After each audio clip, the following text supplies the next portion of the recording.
Elle serait toujours dans le coma au CHRU de Tours. Une blésoise de 24 ans est entre la vie et la mort après l'agression dont elle a été victime dans son immeuble mardi dernier. Une tentative de meurtre de la part de son ex-compagnon. La jeune femme était pourtant venue porter plainte quelques heures plus tôt au commissariat de Blois pour des faits de violence, de menaces et du harcèlement.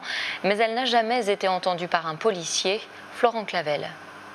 À la demande de la préfecture, l'IGPN est donc en ce moment à pied d'œuvre dans les locaux du commissariat de Blois, derrière moi. Objectif de la police des polices, tenter de comprendre pourquoi la victime n'a pas pu porter plainte au moment où elle s'est présentée.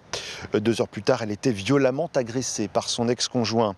Une question maintenant sur toutes les lèvres, ce drame aurait-il pu être évité si la jeune femme avait été prise en charge par les fonctionnaires ?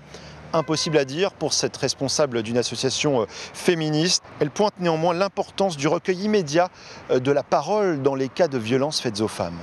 La loi oblige à ce que la plainte soit prise. L'idéal serait été de vérifier qu'elle n'était pas en danger imminent et qu'il fallait la mettre en sécurité.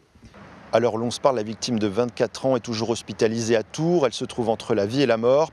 Le drame remonte à mardi dernier. La victime veut déposer plainte contre cet ex-conjoint qui lui a fait subir des violences. Tentative infructueuse donc. De retour chez elle, la jeune femme croise son bourreau présumé au pied de son immeuble. Il veut des explications après la rupture et l'avortement décidé par elle. La discussion dégénère et c'est là que l'homme de 27 ans lui assène de violents coups à la tête. Ce voisin a alerté les pompiers. Le voisin à côté est venu sonner chez moi pour me dire de descendre pour ouvrir la porte. La jeune fille elle était étendue là par terre. Elle ne bougeait plus ni rien, on y parlait, mais elle ne bougeait plus. Après on appelait les pompiers et puis voilà. Le suspect est déjà connu de la justice pour des faits de violence antérieure.